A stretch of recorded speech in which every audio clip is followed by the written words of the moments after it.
Hello and welcome back to 4,000 and Counting YouTube channel. We are back for another video. Myself, I'm Watty, joined by Mark. Mark, what we got today, my man? So this is a topic of discussion, I think, that we've spoke about. Everyone involved in British hockey, anyone that likes British hockey, has been speaking about for years, and we've come to the conclusion that it just doesn't work, and we want to basically expand on that. So why the crossover cup doesn't work? Yeah, we've got a good few reasons of why it won't work, and you could start wherever you like, but let's just start on the easy one. Let's start with travel. Now, if we're going the crossover cup, full FA Cup style, where all the teams go in the hat, Elite League, National League, North, South, one and two. So you've got all the teams in a hat, and anybody could draw anybody. Like, this is what they've talked about online, and that's the kind of the premise of it. How does an NIHL two team, let's say for instance, who's got teams down here? Oxford Rising Stars, okay? They get drawn against Fife Flyers away. Who's gonna who's gonna fund that? Pay to play league. Who's gonna fund the travel? It's a bit different the other way around. Five Flyers coming down and playing down here. But I think in order to get the competition that the people are talking about, then it has to be the first name out of the hat is home. The second name out of the hat is away. You can't be like, oh, Diddums, you're a littler team. You can have the home leg. I think if you're going to do it and it's going to be authentic, you would have to do it that way. And for that reason, travel alone would be a logistical nightmare. Anything from you on that? You've touched on that. I think you've nailed it on the head, really. That's just one example of of one club. You know, there's just so many other examples you could give of this travel, and then factors we're going to touch on in the next 10. So I don't want to dip too much into it because I think we'll be getting to those points a bit later on. I Go on, wanted then. to say to you then, I've got one Sorry. for you. Do you realistically think? I mean, there's maybe one, two teams that could potentially pull off an upset, but in the grand scheme of things, the number of games, there's not going to be many shocking results. I think what you might see, there's no NIHL two teams that are going to beat a National League team or anything like that. There's no National League teams that are going to beat an Elite League team, nothing like that. Where you might see a bit of crossover and potentially a couple of victories is the teams that we talked about when we spoke about who should be the 12th team in the National League. Streatham, Whitley, Solway, and oh fuck, one other I'm forgetting. Solway. Who am I forgetting? Slough we spoke about. Slough, yeah, we But did. I probably wouldn't even put Slough in this. It would mainly be Streatham and Solway. You could Yeah, potentially see them beating a Bracknell, a Hull. Do you know what I mean? You might see yeah. that. You might see Haringey and Guildford beating MK Thunder, or maybe one of the other lower teams in the NIHL one South. But as far as upsets go, not on the cards. It would be 2% of the games, maybe. Yeah. There might be two upsets, there might be one upset. High probability on zero upsets. Do you know what I mean? Like when you look at it, when people think about like the romance of the cup, yeah, that's not going to happen here. It's not It football. it's not. Right. What's our next point? Well, basically, quite an obvious one, the standard of players. Yeah, That's a huge, huge, huge gap from top to bottom. Huge. yeah. I think that's the biggest one. The biggest one. The standard of players in the Elite League versus the National League versus one versus two. Now, the standard of player in the Elite League. Imagine they was to draw a National Two side. It was dangerous. I mean, it's something we're going to get onto a little bit later. But just like let's talk about hockey ability. You're getting guys who are maybe one session, two sessions a week at the very maximum against professional and I don't know. I know they call the National League semi-pro, but it's about as pro as a couple of less practices a week, a couple of less video sessions a week. But now these guys are going in and all the equipment's there 3 times on the ice per week, 2 games per weekend, video sessions, gym sessions, pre-game, fucking post-game, smart. Like it's pretty much professional. And you can't you wouldn't be able to compete. You really, really wouldn't. What would you say if you saw and you're a casual observer to the sport, yeah? Yeah. You hear about this cup. What would you say if you turned up to your very first ice hockey game and it was Belfast Giants versus Basingstoke Buffalo and it was 47 fucking nil and the ambulance had to come on the ice 15 times to pick up dead bodies? You'd find another sport to go and watch, wouldn't you? Yeah, that'd be it. You'd be like, surely it is. I mean, and that's what would happen. And do you know why? Because point number 4, it's not football. It's not football.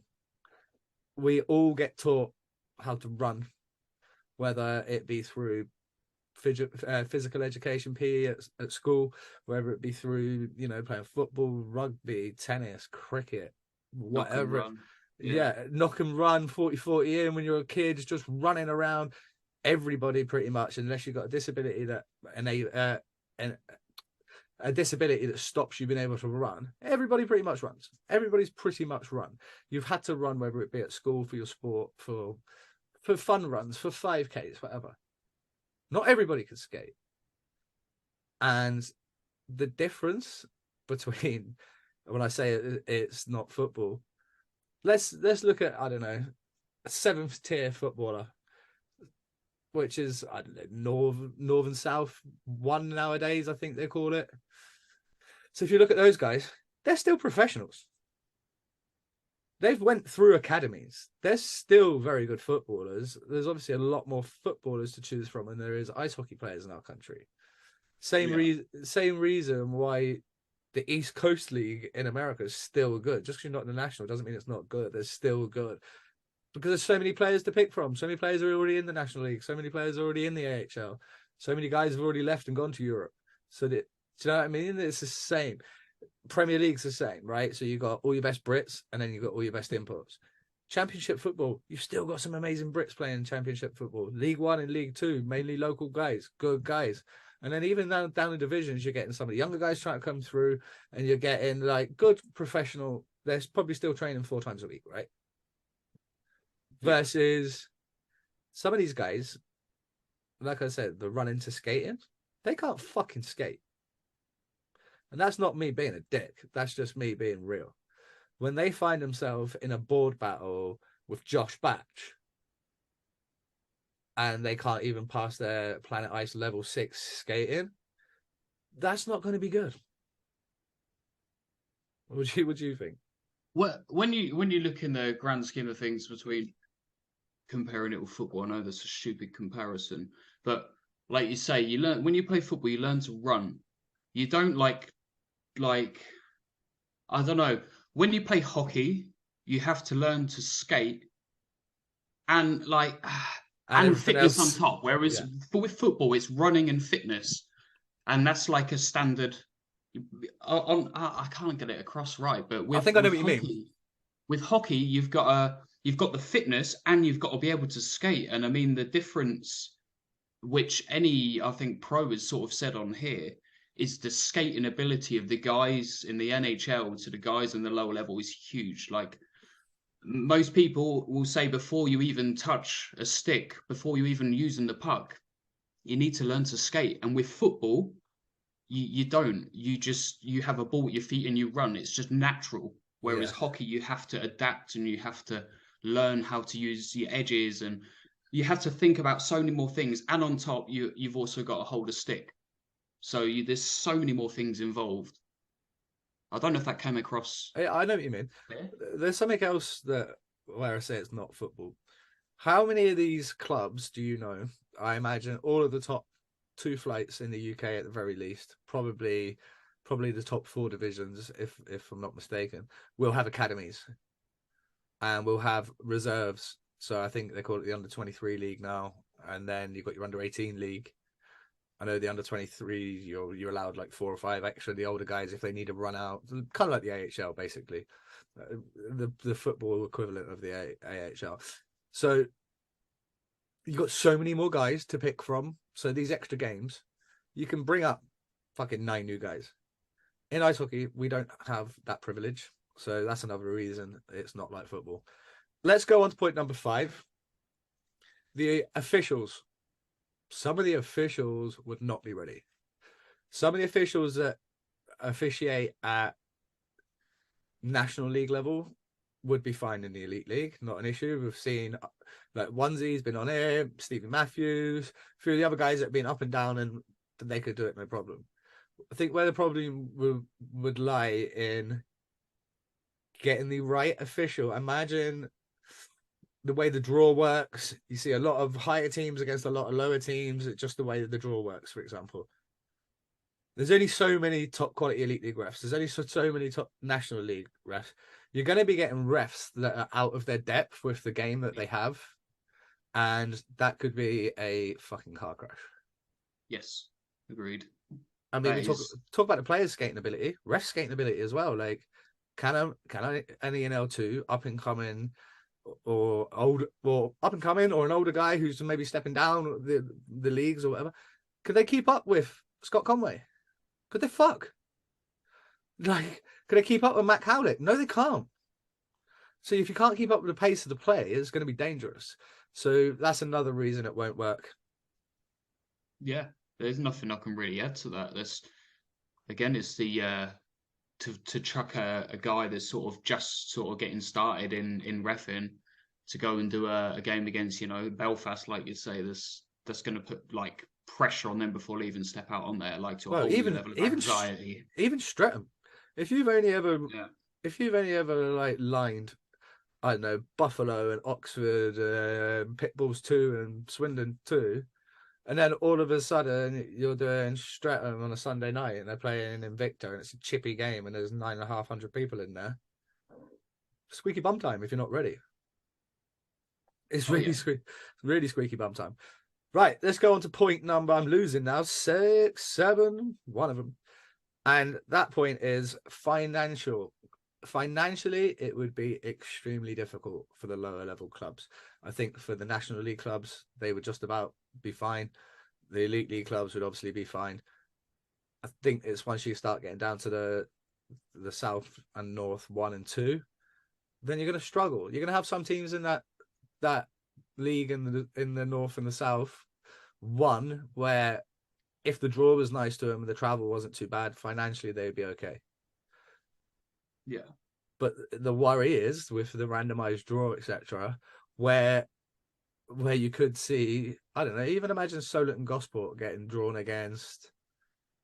This just Leeds Knights. So you've got a bunch of guys and NIHL 1 South. 99% of them work. I don't think anyone's getting paid where they can take time off. Leeds, you got guys who are getting paid probably full time and doing secondary jobs, etc. It just financially it really wouldn't work. Yeah, that's a big, yeah.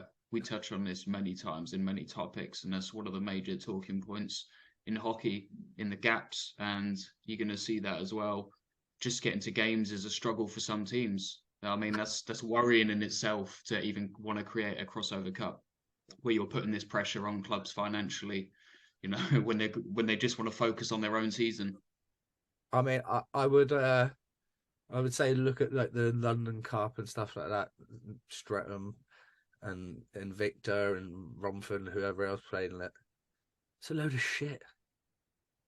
But you have to put the games in because there's obviously such gaps between games. So I understand from a club perspective.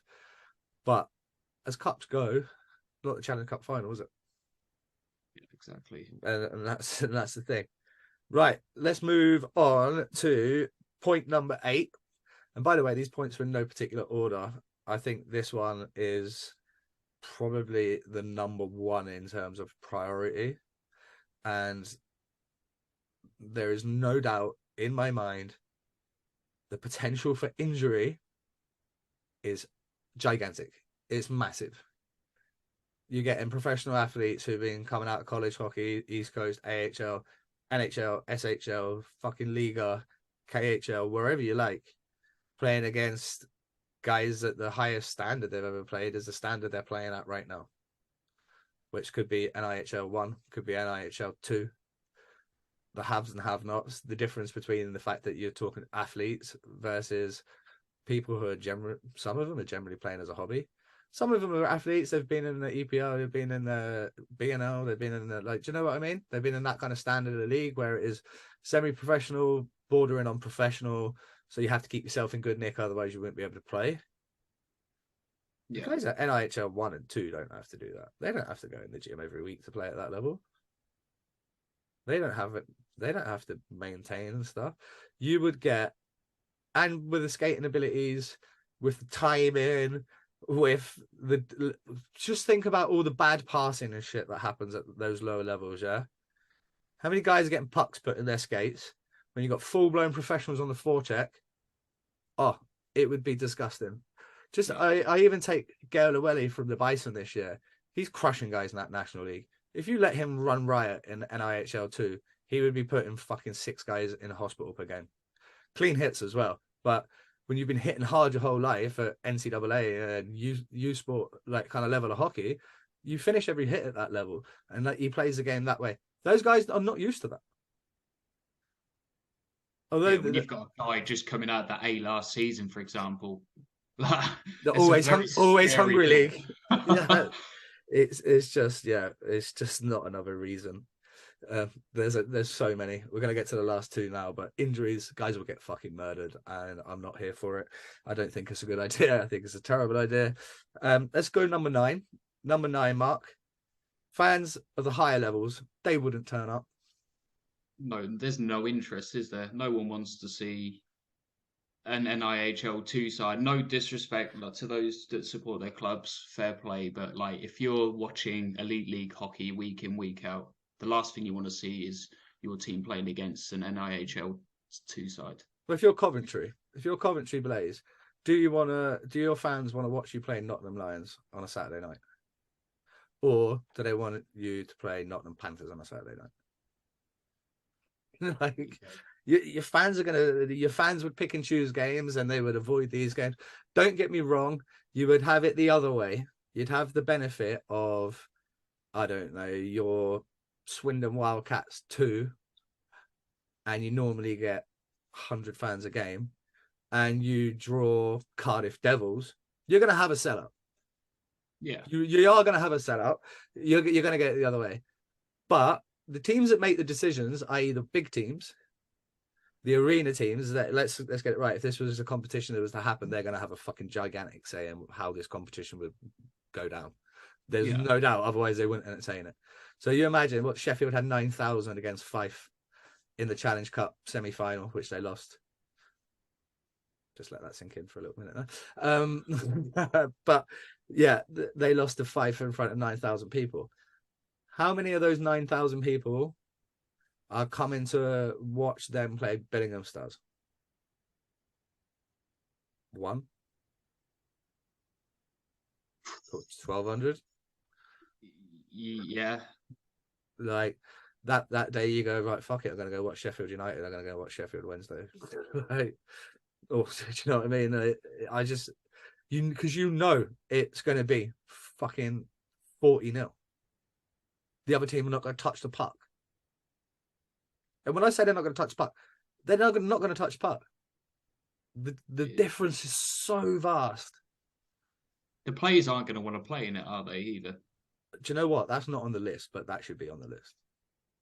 Not really. They're not. It's not, you got Canadians, North Americans coming over, like, and you're playing Nottingham Lions. I mean, for them, they don't come over here to play that level of hockey.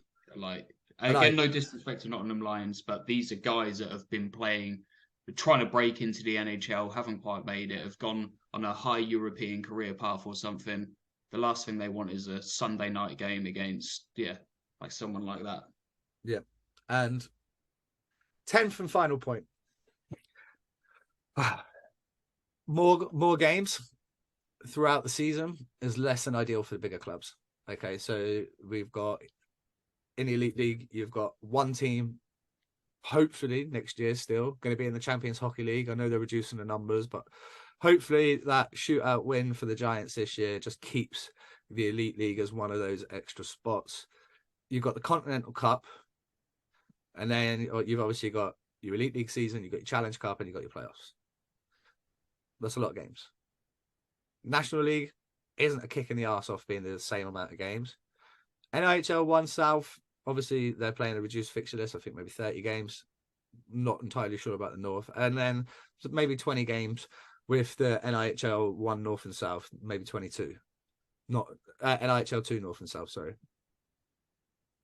The extra games that you would need to get through the entire competition. So you have 11 Elite League teams. You have 10 Elite League teams. You have 11 National League teams. You have 9 NHL 1 South teams. I believe 8 in the North. So what we're getting up towards like 40 clubs already. And then I think National 2 is 10 or 11 down South. So you're getting, let's say you've got almost 60 clubs. Let's say 58 clubs, right? Yeah. So opening weekend, you've got like 29 fixtures. The next round, you've got, let's keep it easy numbers. Let's say there's 18 fixtures. Then there's 9 fixtures. Then there's like 4 fixtures. Do you know what I mean? You're chopping it down. By the time you get through it all, there's going to be like 6 or 7 extra games. Nobody wants that. And if this was, let's say this is happening in the next year or so, well, we've seen this year, the Elite League already stopped for a winter break so GB can play, which is great. The fact that GB are getting warm-up games and Euro challenges and stuff like that's fantastic. If we then get back to the big table after this World Championships, I'm sorry, I don't want any of my Brits anywhere fucking near an extra 7 games a season in a Mickey Mouse competition that risks them being injured in the slightest or tired or sore or anything leading into the World Championships. Paul A, not for me. I would use those games and put them in a playoff final. If you can't do a proper playoff series, I'd make the playoff final game a best of 5 or something. I'd love to see it. That's definitely a video for another If you day. can't do the proper playoff thing with the series, then I would just do the final as a best of 5 or something. I really would. That'd be fucking exciting. But there's 10 reasons why the crossover cup will not work in ice hockey. If there's any more that you can think of that we've obviously missed out, chuck them in the comments. Let us know while you're there. Check out our link in our description. You can become a patron. A little donation here and there is really going to help our channel grow. As you can see, we're trying to bring more content onto the YouTube. We've got interviews just being released on our Buzzsprout. Head over there and you'll get Mr. Trav Fort Oilers himself, the Instagram celebrity that he is. His episodes just dropped. There's more content coming thick and fast. We've got lots of good talking points. So please do subscribe, like, comment, share it on your social medias. Let's get a bit of debate going. And let's keep doing this hockey content. Yeah, that was a fun one. Boom. Peace. That was a fun one. See you guys next time.